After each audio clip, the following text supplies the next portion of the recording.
प्रश्न 7, रूढ़ शब्द किसे कहते हैं, उदाहरण दीजिए। उत्तर, वे शब्द जो परंपरा से किसी विशेष अर्थ में प्रयोग किए जाते हैं, अर्थात जो शब्द प्रचलित अर्थ बताते हैं, रूढ़ शब्द कहलाते हैं। जैसे घोड़ा, घो प्लस डा। प्रश्न 8, यौगिक एवं योगरूढ़ शब्दों में अंतर, उदाहरण देकर समझाइए। उत्तर, यौगिक का अर्थ है जुड़ा हुआ। जब किसी रूढ़ शब्द में कोई सार्थक शब्द अथवा शब्द खंड जुड़ जाता है तो इस प्रकार बने शब्द को यौगिक शब्द कहते हैं। जैसे हिम प्लस आलय बराबर हिमालय।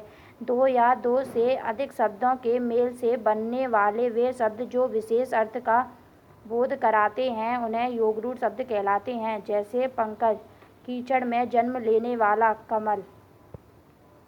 प्रश्न 9, अर्थ के आधार पर शब्द कितने प्रकार के होते हैं।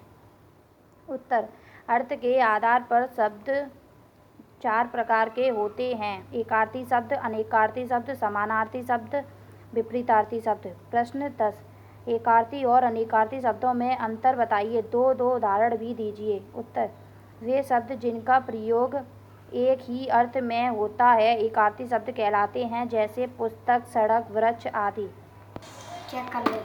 वे शब्द जो एक से अधिक अर्थ में प्रयोग किए जाते हैं अनेकार्थी शब्द कहलाते हैं। जैसे उत्तर, एक दिशा, बाद, जवाब, गुरु, शिक्षक, बड़ा, भारी। प्रश्न 11, समानार्थी तथा विपरीतार्थी शब्द की परिभाषा उदाहरण सहित दीजिए। उत्तर, जिन शब्दों के अर्थ में समानता होती है अर्थात जो समान अर्थ देते हैं समानार्थी शब्द कहलाते हैं। जैसे आकाश, अंबर, गगन, व्योम, जल, नीर, पानी, पेय। एक दूसरे का विपरीत अर्थात उल्टा अर्थ देने वाले शब्द विलोम या विपरीतार्थी शब्द कहलाते हैं। जैसे अमृत, विष, सरल, कठिन। प्रश्न 12, विकारी और अविकारी शब्दों में अंतर, उदाहरण देकर समझाइए।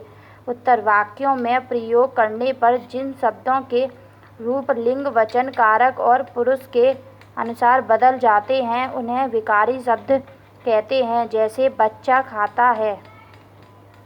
वाक्यों में प्रयोग करने पर जिन शब्दों के रूप नहीं बदलते उन्हें अविकारी शब्द कहते हैं। जैसे कछुआ धीरे धीरे चलता है।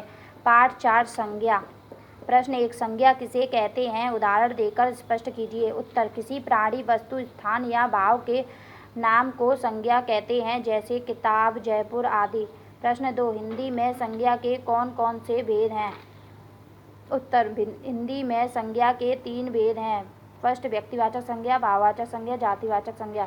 प्रश्न 3, अंग्रेजी व्याकरण के आधार पर माने गए संज्ञा के भेद लिखिए। उत्तर, अंग्रेजी व्याकरण के आधार पर माने गए संज्ञा के 2 भेद हैं, द्रव्यवाचक संज्ञा, समूहवाचक संज्ञा। प्रश्न 4, भाववाचक संज्ञा को उदाहरण सहित स्पष्ट कीजिए। उत्तर, जिन संज्ञा शब्दों से किसी प्राणी या वस्तु के गुण, दशा, कार्य या भाव आदि का बोध होता है उन्हें भाववाचक संज्ञा कहते हैं। जैसे लंबाई, चौड़ाई। प्रश्न 5, समूहवाचक संज्ञा की परिभाषा उदाहरण सहित लिखिए। उत्तर, जिन संज्ञा शब्दों से किसी समूह, समुदाय या झुंड का बोध होता है उन्हें समूहवाचक संज्ञा कहते हैं। जैसे कक्षा, भीड़, सेना।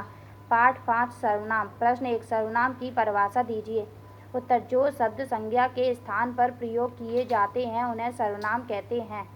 प्रश्न 2, संज्ञा के स्थान पर सर्वनाम का प्रयोग क्यों किया जाता है।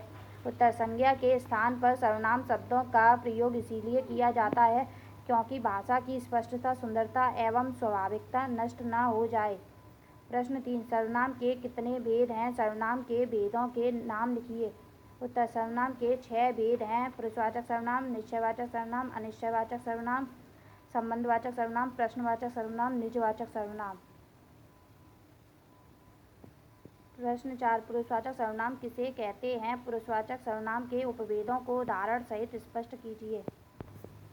उत्तर, जो सर्वनाम शब्द कहने वाले, सुनने वाले या अन्य किसी व्यक्ति अथवा प्राणी के नाम के बदले प्रयुक्त किए जाते हैं उन्हें पुरुषवाचक सर्वनाम कहते हैं। पुरुषवाचक सर्वनाम के 3 भेद हैं, उत्तम पुरुष, उदाहरण मैं, मुझे, मध्यम पुरुष, उदाहरण तू, तुम, अन्य पुरुष, उदाहरण वे, उसे। पुरुषवाचक सर्वनाम के 3 भेद हैं, उत्तम पुरुष, मध्यम पुरुष, अन्य पुरुष।